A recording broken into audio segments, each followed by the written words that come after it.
अगहन शुक्ल पक्ष पंचमी को राम जी और जानकी जी का विवाह हुआ। अगले दिन दशरथ जी से जनक जी हाथ के दोनों आमने सामने खड़े हुए। दशरथ जी ने जनक जी से कहा कि समझे जी अब बारात विदा कर दीजिए। अब तो जनक जी हंसने लगे, बोले कि सरकार कैसे जाएंगे, हमारे मिथिला की परंपरा है कि बारात हमारे यहाँ 1.25 महीने रुकती है, इसलिए आपको रुकना पड़ेगा। दशरथ जी ने कहा कि तब तो समझे जी आपके परंपरा को तोड़ने की क्षमता दशरथ में नहीं है, बारात 1.25 महीने रुकेगी। बारात 1.25 महीने के लिए रुक गई।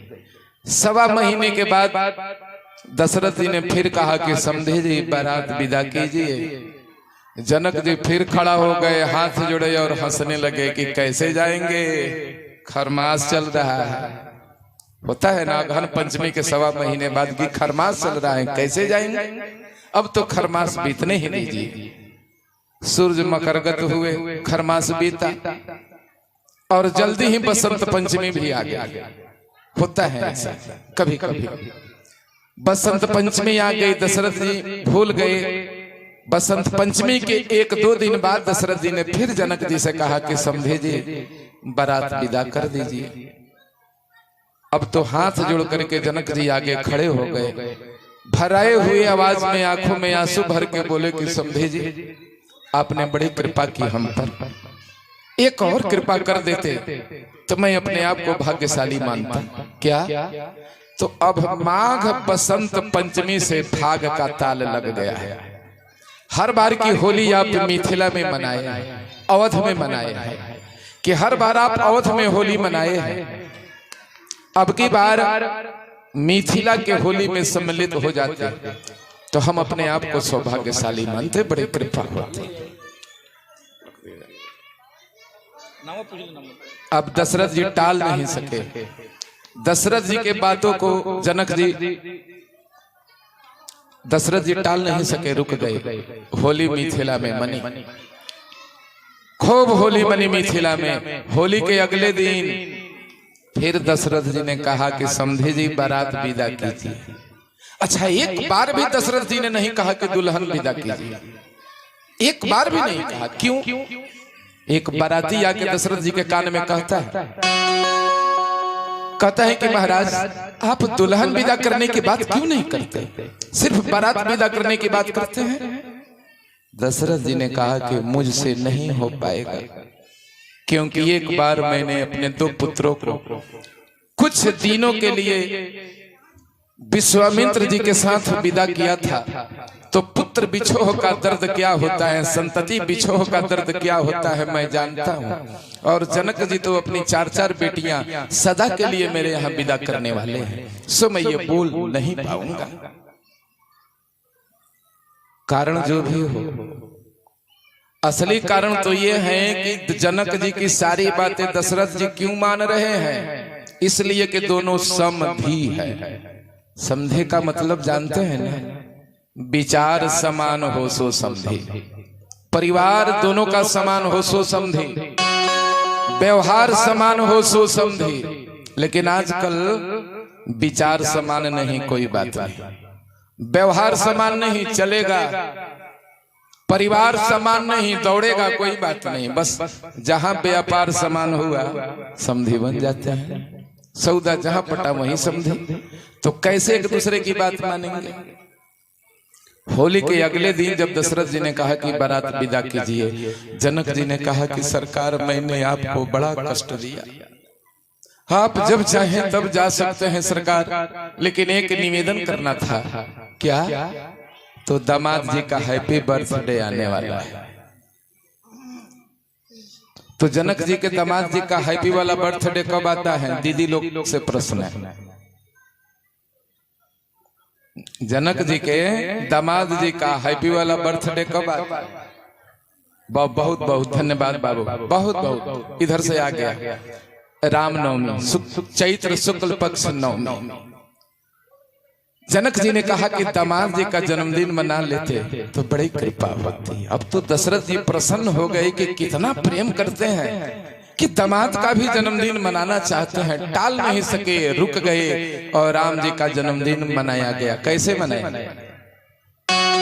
ऐसे थोड़े मनाया गया कि केक काटा और अपने मुंह का बैक्टीरिया दूसरे के मुंह में बांटा, मुंह से फूंक करके दीपक बुझाया, ताली बजाया और फिर गाया happy birthday to you, birthday to you. दीपक मुंह से फूंक करके बुझाना गलत है। हमारे सनातन धर्म में इसे अशुभ माना जाता है।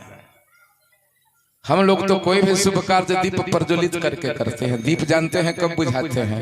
दूसरे समय में दीपक बुझाया जाता है। दीपक बुझना बड़ी गलत बात है, अशुभ माना जाता है। आज भी माताएं दीपक बुझाती नहीं है, आंचल से उसको घर आती है, घर आती है। तो बंधुओं, जन्मदिन मनाएं, भले केक काटें, क्रिश्चियन तो बन ही रहे हैं, सब कुछ तिथि से करते हैं और जन्मदिन एनिवर्सरी सब तारीख से मिला रहे हैं, मना रहे हैं। हम कहां जा रहे हैं? भले केक काट लें, बांट लें, छांट लें, तारीख से ही मनाएं, कोई बात नहीं, मैं अब सबों को रोक नहीं सकता, लेकिन जन्मदिन में दीपक मत बुझाएं, बड़े ही अशुभ होता है। दीप प्रज्वलित करके मनाएं। राम जी का जन्मदिन मना। अगले दिन दशरथ जी ने कहा कि सरकार अब तो विदा कर दीजिए। रोने लगे जनक जी कि सरकार मैंने आपको बड़ा कष्ट दिया, जब चाहे जा सकते हैं, अब तो दुल्हन भी आपकी संपत्ति है, लेकिन सरकार कैसे कहूं, अब तो बिटिया आपके यहाँ जा रही है, इसके सारे रस्म अब अवध में मनाए जाएंगे, जो भी होगा सब अवध में मनाए जाएंगे सरकार, लेकिन कैसे कहूं कि बिटिया का जन्मदिन आने वाला है। बड़ी कृपा होते रुक जाते थे, अब तो टाल नहीं सके। दशरथ जी सोचने लगे कि मैं अपने बेटे का जन्मदिन मना लिया और इनके बिटिया के जन्मदिन को यदि मना करता हूं तो इन्हें आघात लग सकता है। सोचने लगे तो इन्हें आघात लग सकता है, टाल नहीं सके। और जानकी जी का भी जन्मदिन मिथिला में मना, विवाह के बाद पहला जन्मदिन, विवाह के बाद का पहला। तो जानकी जी का जन्मदिन कब आता है? आप समझ गए होंगे कि मैं ये प्रश्न करने वाला हूं, तो बताएं जी। हाँ, लगभग बैसाख नवमी, मतलब जो चैत में नवमी ना पूजला, कहिया पूजला, वह सीता जी के जन्मदिन। बैसाख शुक्ल पक्ष नवमी, सीता नवमी। तो जानकी जी का भी जन्मदिन मना और सजनों अगले दिन फिर दशरथ जी तैयार होकर के अब जाने लगे कि अब नहीं रुकने वाले हैं। बारात सज गई जाने के लिए, तब तक जनक जी आगे आके खड़े हो गए कि सरकार आप तो विद्वान हैं, विज्ञ हैं, आसमान में तेज धूप है, दूर की यात्रा तय करना शास्त्र सम्मत नहीं है, इसलिए आप रुक जाएं, दिन छोटा होने दें। मतलब कि आसमान में तेज धूप हो तो दूर की यात्रा नहीं करनी चाहिए। दशरथ जी ने कहा कि नहीं नहीं, अब तो आषाढ़ एकादशी से चतुर्मासा शुरू हो जाएगा, 4 महीना कोई काम नहीं, 4 महीना के बाद फिर खरमास, फिर फाग तो जाएंगे। इस प्रकार 6 महीने बारात रुक गई मिथिला में और अब बारात विदा होने वाली है। चारों दुल्हनें आकर के डोली में बैठ गई।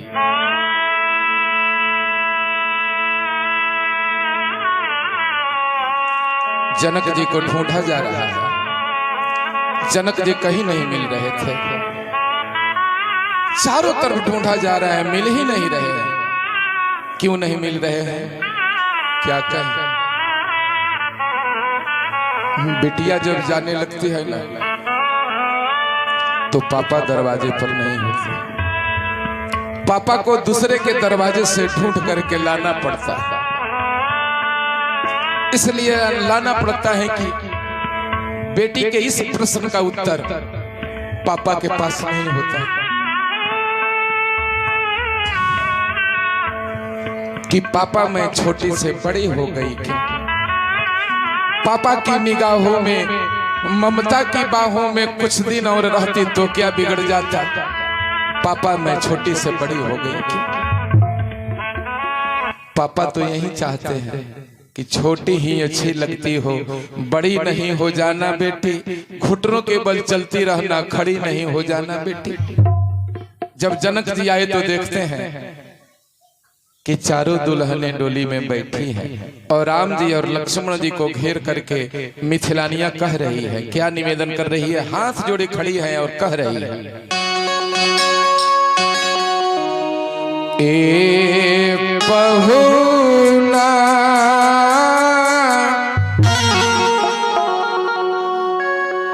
ए पहुना एही मिथिले में रहुना, ए पहुना मिथिले में रहुना, ए पहुना मिथिले में रहुना, ए पहुना मिथिले में रहुना। लक्ष्मण जी ने कहा क्यों? तो बोली जौन सुखवा ससुरारी में, जौन सुखवा ससुरारी में, जौन सुखवा कहूना, ए पहुना मिथिले में रहुना, ए पहुना मिथिले में रहुना, पहुना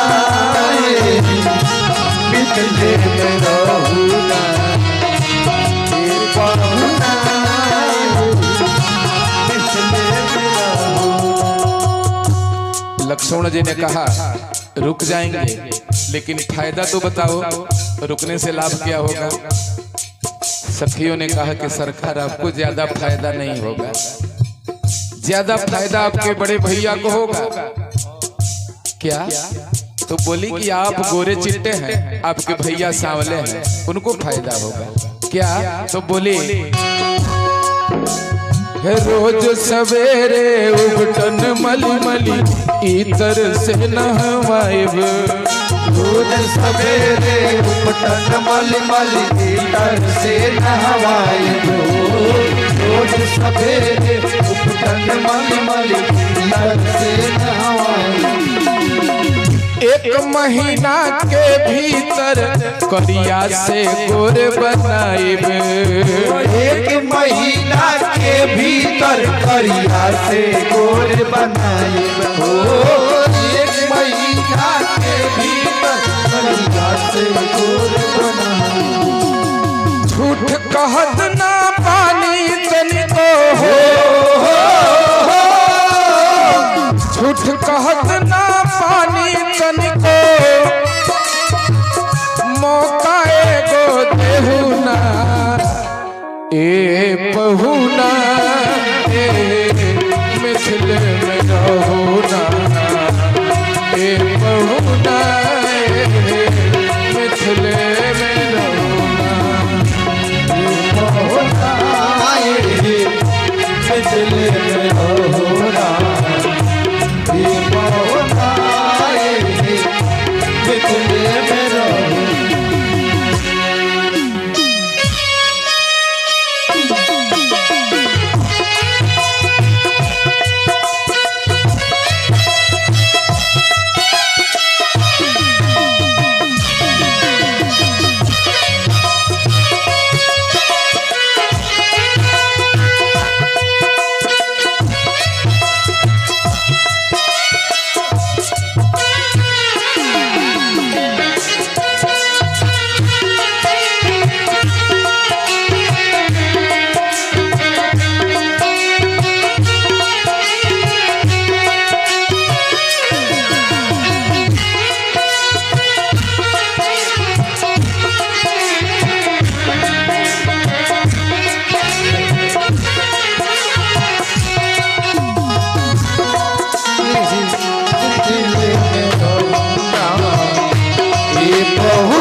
अब तो लखनलाल जी और नाराज हो गए, बोले कि ठीक है कोई बात नहीं, यदि भैया को लाभ होने वाला है तो भैया को रख लो, मैं क्यों रुकूं, मैं तो चला। सखियों ने कहा कि सरकार आपको भी एक फायदा हो। मुझे क्या फायदा होने वाला है?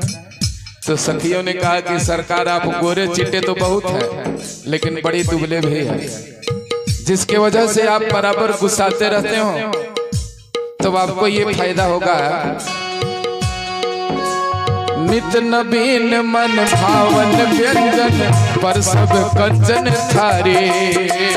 नवीन मन भावन व्यंजन पर सब कंचन थारी। नवीन मन भावन व्यंजन पर सब कंचन थारी।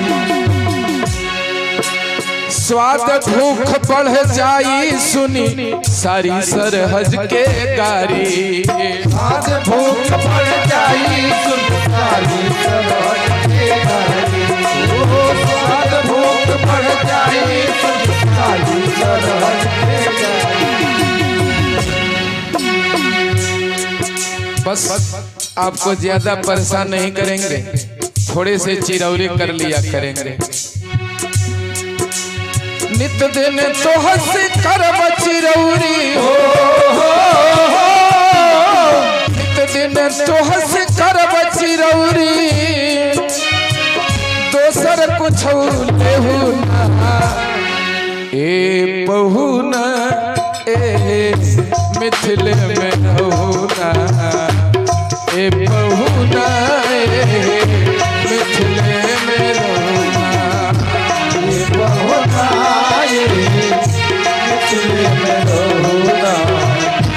ये बहुना मिथिल में रहुना। अब तक हमारे राघव जी चुप थे, लेकिन अब बोल पड़े राम जी। बोले कि देखो हम लोग रुक जाते, लेकिन ससुराल में कोई काम होता नहीं है, एक जगह बैठे बैठे मन लग नहीं पाएगा। सखियों ने कहा कि अरे सरकार इतना परेशान क्यों होते हैं, आपको एक जगह बैठने देगी तब ना, क्या करोगी? तो बोली मिथिला के नदियों का नाम रखते हुए कहते, कमला बिमला दूधमती में झरे खूब खिलाइब।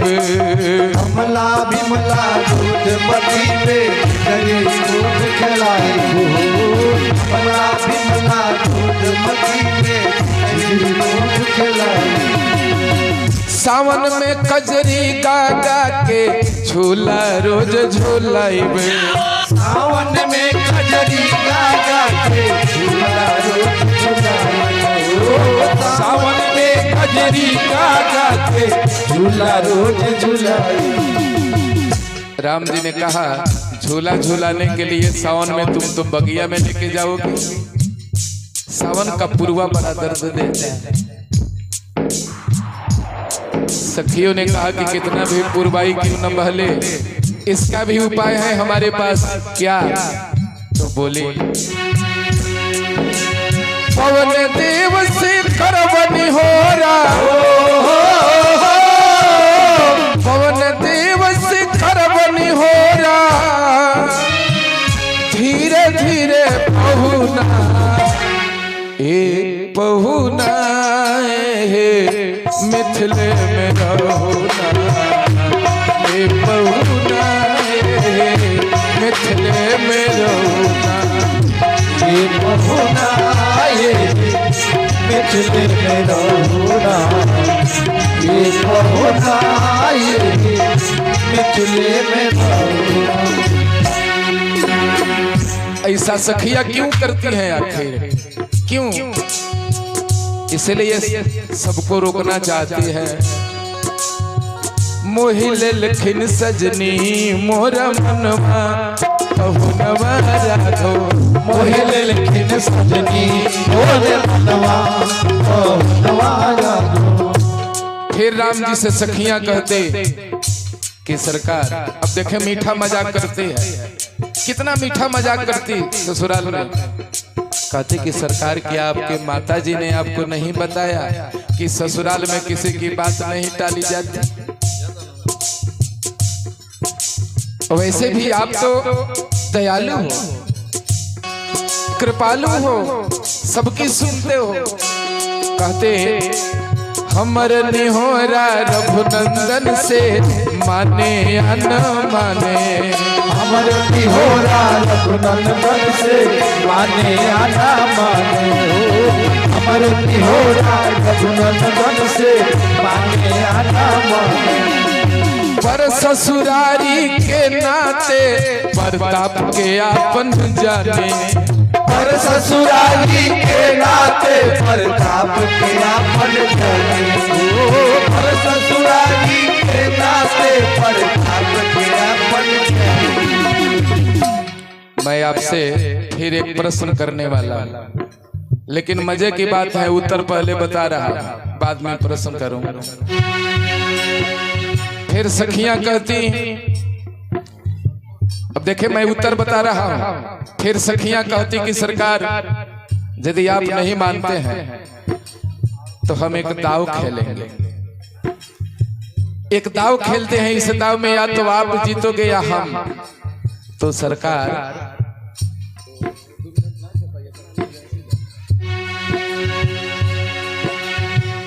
एक दाव खेलते हैं, इसमें या तो आप जीतोगे या हम।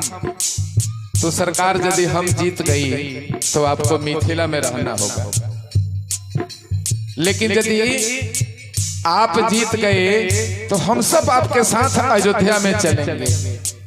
अब मेरा प्रश्न है, उत्तर मैंने बता दिया, उत्तर दोबारा बताता हूं। सखियों ने कहा कि एक दाव खेलते हैं, इस दाव में आप जीतोगे या हम। तो हम यदि जीती तो आपको मिथिला में रहना पड़ेगा, लेकिन आप यदि जीते तो फिर हम सब आपके साथ अयोध्या चलेंगे। अब बताएं सज्जनों की सखियां चाहती क्या है, मेरा प्रश्न है, क्या चाहती है? उत्तर मैंने बता दिया है, सब आप समझ रहे हैं। क्या बताना है नहीं बता पा रहे हैं। समझ रहे हैं कि सखियां चाहती क्या है? चाहती है लागे छूटे ना अब तो सनम, चाहती है कि हार हो या जीत साथ नहीं छूटे, या मिथिले में रह जाइयो या मिथिले में रह जाइयो या संग अपने रख ले ना। दोनों बात वही हुई, चाहे राम मिथिला में रहे चाहे सखिया अयोध्या में रहे। ए बहुना मिथिले में रहुना, ए बहुना मिथिले में रहुना, ए बहुना मिथिले में रहुना, ए बहुना मिथिले में रहुना। जो आनंद विदेह नगर में, जो आनंद विदेह नगर में, देह नगर में कहूँ ना, हे बहुना मिथिले में रहूना, हे बहुना मिथिले में रहूना, ये बहुना मिथिले में रहुना, ये बहुना मिथिले में रहुना। बोलिए श्री आनंद कंद भगवान के।